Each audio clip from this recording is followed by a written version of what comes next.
എല്ലാ തലത്തിലും ഗാംഭീര്യം നിലനിർത്താനും സുതാര്യത നിലനിർത്താനും നമ്മൾ ഒരു പ്രൊഫഷണൽ ടച്ച് ആരംഭിച്ചിരുന്നു.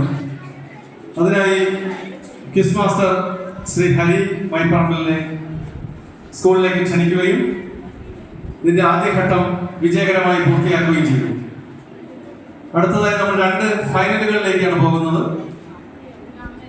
LP-യുടെ ഫൈനൽ ആദ്യവും UP-യുടെ ഫൈനൽ രണ്ടാമതും. റിപ്പബ്ലിക് ദിനാഘോഷത്തിന്റെ ഭാഗമായി സംഘടിപ്പിക്കുന്ന മാസ്റ്റർ ബ്രെയിൻ എന്ന പ്രശ്നോത്തരിയിലേക്ക് എല്ലാവരെയും സഹർഷം സ്വാഗതം ചെയ്യുന്നു.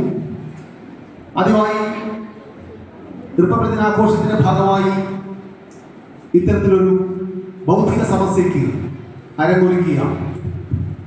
Government higher secondary school Thonnakkal സ്ഥാപനത്തിലെ പ്രിൻസിപ്പൽ, ബഹുമാനപ്പെട്ട ഹെഡ് മാസ്റ്റർ, പ്രിയപ്പെട്ട അധ്യാപകർ, ഈ മത്സരം വീക്ഷിക്കാനെത്തിയ വിദ്യാർത്ഥികൾ എല്ലാവർക്കും എന്റെ എല്ലാവിധ ആശംസകളും.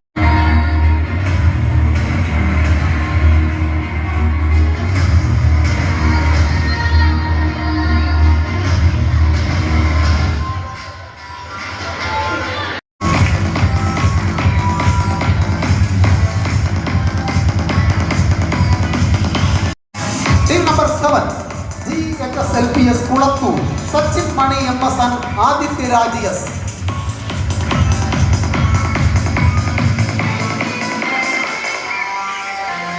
Team number 8 GLPS Thachappally Alvin റിയു ആൻഡ് ഫഹദ് A.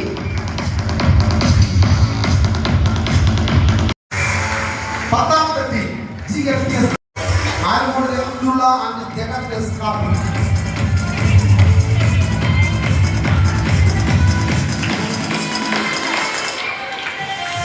മലയാളത്തിന്റെ പ്രിയപ്പെട്ട മാനത്തുതെറ്റിപ്പെട്ട വാസുദേവനായ ഒരു ക്രിസ്മസ് രാത്രി തന്റെ ബന്ധുവിനെ എന്നതേക്കുമായി ഉപേക്ഷിച്ച് മറ്റൊരു ലോകത്തേക്ക് കടന്നുപോയ പ്രിയപ്പെട്ട MT-യുടെ നോവലുകൾ, അദ്ദേഹത്തിന്റെ കഥകൾ ആണ് നിങ്ങളുടെ ടീമിന്റെ പേരായി.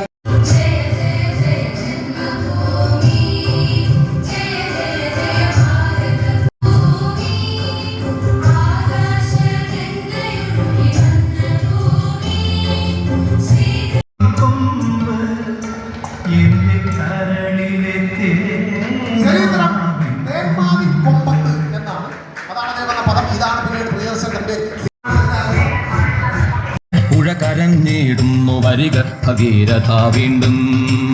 വാമനന്മാരായ നടന്നവരെന്റെ തീരങ്ങളിൽ വേലി ചാത്തി. ഉറപ്പാവണം അതിനിട്ടോ തോന്നെങ്കില്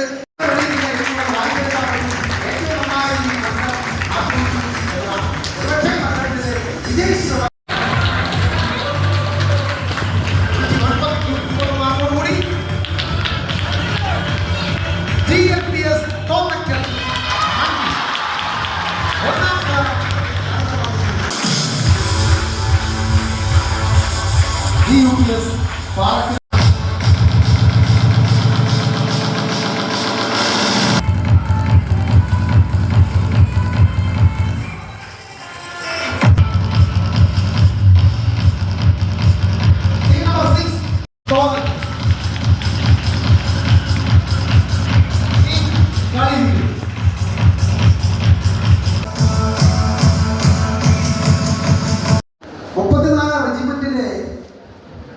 സൈനികനായിരുന്നു. ഒരു പ്രത്യേക സന്ദർഭത്തിൽ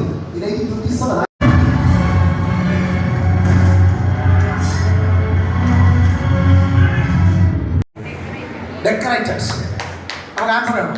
ആൻസർ അതെ, നെറ്റിപ്പട്ടം കെട്ടി ആനയാണ് കമ്പാരിസൺ എലിഫന്റ് എന്നറിയപ്പെടുന്നത്. Okay, very good answer. മോളുടെ പേര് പേര്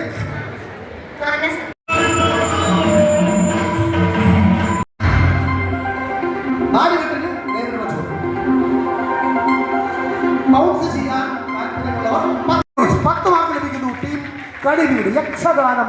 ശരിയുത്തരം എറണാകുളം അല്ല. നിങ്ങൾ പൗൺസ് ചെയ്തു. പൗൺസ് ചെയ്തല്ലേ? ഇല്ല. പൗൺസ് ചെയ്തെങ്കിൽ ആൻസർ ഡയറക്റ്റ് പറയാം.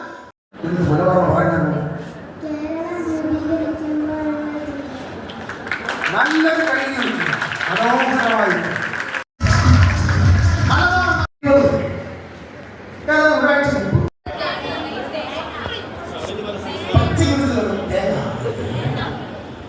ശബരിമല സീസണുമായി ബന്ധമുള്ളതാണ്. നോർത്ത് ഇന്ത്യയിൽ നിന്നും ഇവിടേക്ക് വരുന്ന വിമാനത്തിൽ വരുന്ന അയ്യപ്പ ഭക്തന്മാർക്ക് കൊണ്ടുവരാൻ വേണ്ടി ഒരുപാട് മത്സരങ്ങൾ വന്നിട്ടുള്ളതാണ്. ഒരുപാട് കേസ് വന്നിട്ടുള്ളതാണ്. ഇത് ഞാൻ സമ്മാനം കൊടുത്ത സമ്മാനം ഒരു സമ്മാനം കൊടുത്തു. ഇത് രോഹിത് ശർമ്മ ഓട്ടത്തിൽ ആദ്യം ഓടിയെത്തുന്ന ഏറ്റവും മുന്നിൽ ഓടിയെത്തുന്നവന് ഒന്നാം സ്ഥാനവും സമ്മാനങ്ങളും കിട്ടും. പക്ഷേ ഈ മത്സര സ്വഭാവങ്ങളോട് വലിയ താല്പര്യമില്ലെങ്കിലും ലോകമെമ്പാടും കഴിഞ്ഞ 30 വർഷമായി ക്വിസുകൾ സ്വന്തമായി ലഭിക്കുന്ന തോറ്റുപോകുന്നവർക്ക് യഥാർത്ഥ സമ്മാനം ലഭിക്കുന്ന ഒരു മത്സരം എന്ന നിലയ്ക്കാണ് ഈ ക്വിസിനോട്, ഈ വൈജ്ഞാനിക യാത്രകളോട് എന്റെ പ്രിയവും പ്രണയവും. മാത്രമുള്ള വൈജ്ഞാനിക നിലവാരം IQ അവരില്ലെന്ന് അവർ കണ്ടെത്തിയപ്പോ, പടിയടച്ച് പുറത്തായപ്പോ അകം വെന്തും നൊന്തും തളർന്ന് തപിച്ച മനസ്സോടെ മടങ്ങിപ്പോയ തോറ്റുപോയ ഒരു 16-കാരനുണ്ട്. അന്ന് മിടുക്കുള്ളവർ IQ കൂടുതലുള്ളവർ എന്ന് കണ്ടെത്തിയ